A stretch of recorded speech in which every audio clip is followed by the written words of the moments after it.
Well, good morning. We're here at the Emergency Operations Center. Hurricane Milton is heading our way.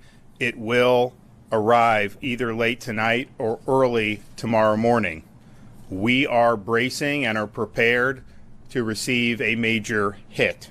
We're facing this with the seriousness it deserves, but also with the determination that we will get through this. Folks here at the EOC and our first responders throughout the west coast of Florida have been working nonstop now for weeks to prepare and respond to Hurricane Helene, and then now to prepare and respond to this new major hurricane. The common virtue has been dedication.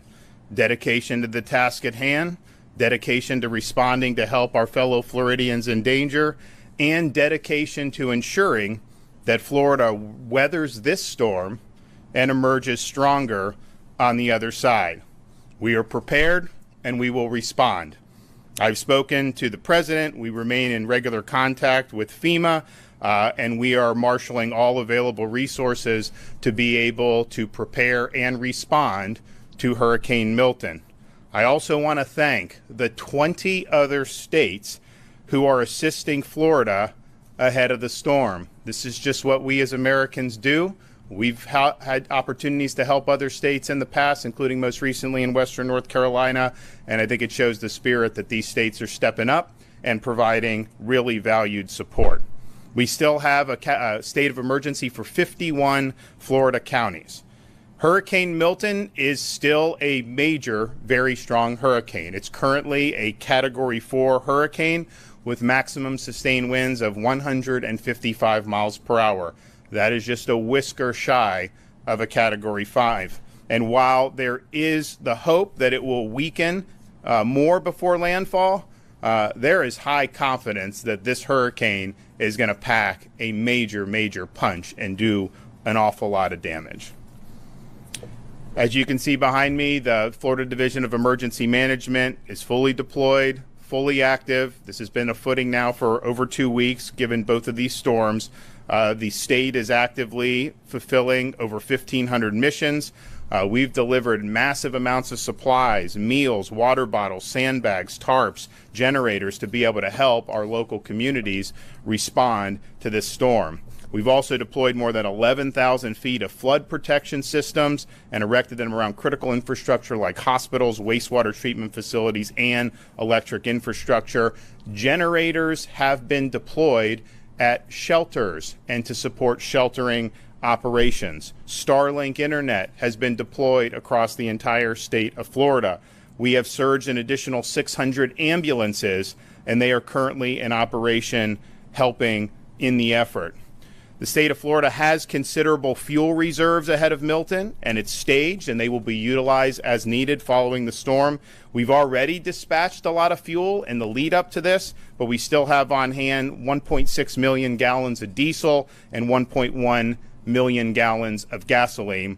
There is no, right now, fuel shortage. However, demand has been extraordinarily high, and some gas stations have run out. To be able to help ameliorate that, the Florida Highway Patrol has facilitated 106 long-distance fuel tanker escorts with sirens getting through traffic, totaling almost 1 million gallons of gasoline from ports in Tampa, Jacksonville, Everglades, and Manatee, and they are continuing with the fuel escorts as we speak. I'm in contact with the ports on the west coast of Florida. We'll see how this storm impacts those. Clearly, there's a chance that you could have a major impact on Port Manatee as well as on Port Tampa Bay. That could interrupt their ability to receive fuel shipments. And so we're working on contingencies to be able to keep fuel flowing throughout the state of Florida. As we saw this new storm develop, it was clear that a lot of the hardest hit areas on the west coast of Florida from Hurricane Helene had not had major, robust debris removal contracts in place or operations in place. Some of these contractors were good. Some of them were not getting the job done.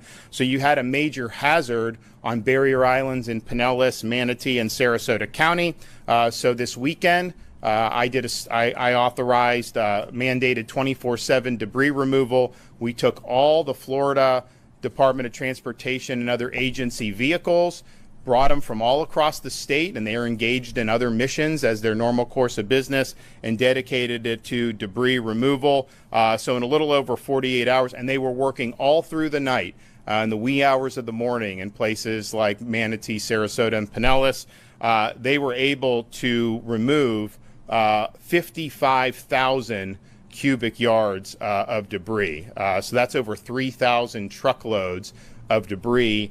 And it's our estimation that on those barrier islands, they were able to make a dent in the debris and reduce it by about 50% just from what Jared Perdue and the other agencies were able to get done. So I want to thank everybody that's been involved in that. It did not stop since this weekend. We're now in a position where it's likely the conditions are going to deteriorate, and so we're going to have to wind that down. But they did make a difference, and there will be less damage from this storm as a result of getting that debris out than there otherwise would have been. The Florida Department of Transportation is staging the following assets ahead of the storm: 156 bridge inspectors, 328 cut and toss personnel, and over 1,500 pieces of heavy equipment. Florida National Guard, Florida State Guard, Florida Fish and Wildlife, and the Florida Highway Patrol have activated additional personnel in advance of the storm. We have hundreds of state search and rescue personnel on hand, 26 total teams. They are currently embedded in the potential impact sites along the West Coast to begin immediate rescue operations as soon as the storm passes.